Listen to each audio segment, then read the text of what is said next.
Crônicas do Amanhecer. Por Feijão, Centro Espírita Allan Kardec de Balneário Gaivota. 17 de junho de 2022. Cérebro pode antecipar o futuro ao ouvir música, mostra estudo. Seja ouvindo um concerto de bar ou as últimas músicas pop no Spotify, o cérebro humano não espera passivamente que a música se desenrole. Em vez disso, quando uma frase musical tem uma qualidade não resolvida ou incerta, nosso cérebro prediz automaticamente como a melodia terminará. Ideias anteriores sobre como o cérebro humano processa música sugeriram que as frases musicais são percebidas olhando para trás em vez de para frente. Uma nova pesquisa publicada na revista Psychological Science, no entanto, sugere que o cérebro humano considera o que veio antes para antecipar o que vem a seguir.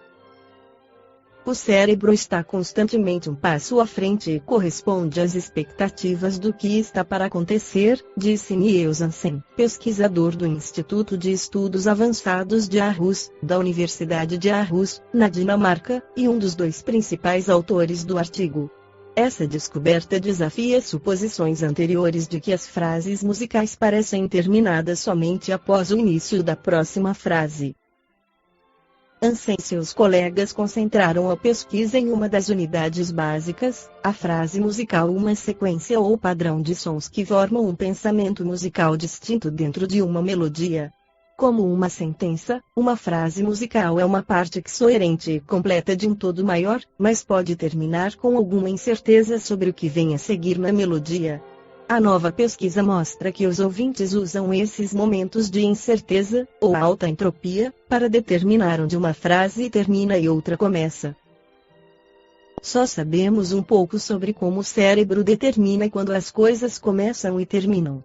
Aqui, a música fornece um domínio perfeito para medir algo que de outra forma seria difícil de medir, ou seja, a incerteza, disse Hansen.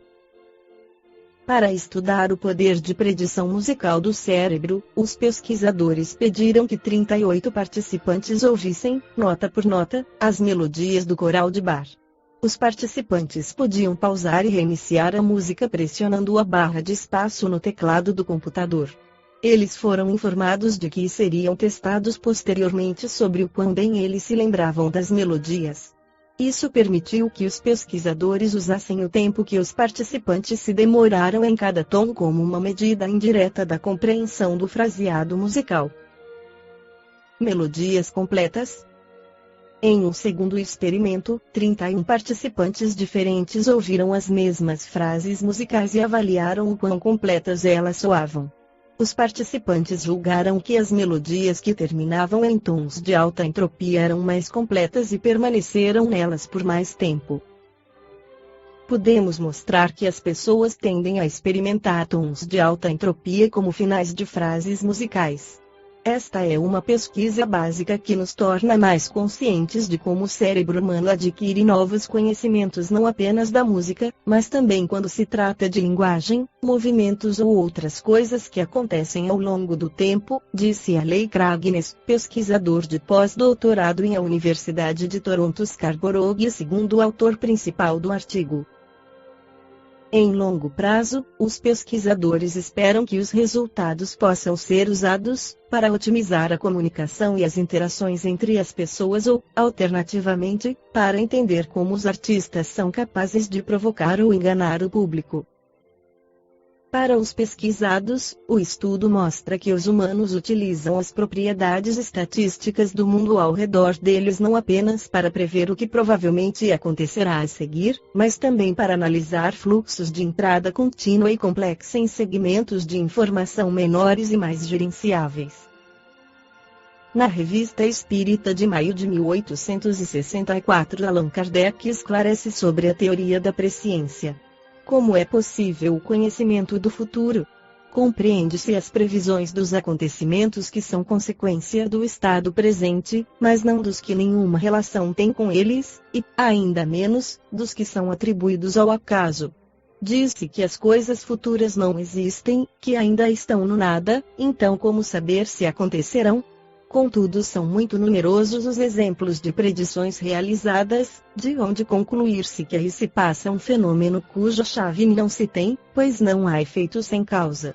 Essa causa, que tentaremos achar, ainda é o Espiritismo, ele próprio também chave de tantos mistérios, que nula fornecerá e que, além disso, mostrar-nos-á que o próprio fato das predições não se afasta das leis naturais.